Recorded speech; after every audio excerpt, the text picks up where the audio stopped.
This error claims you can just restart your PC to fix it, but what if that does nothing? So in this video, we will show you how to fix it. Now, as the error message suggests, you first restart your Windows system.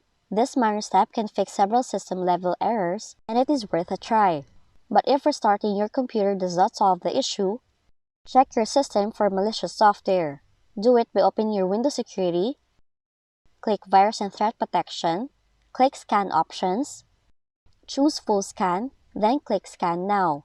Now you have to wait for the scan to finish. Next up, change the group policy settings.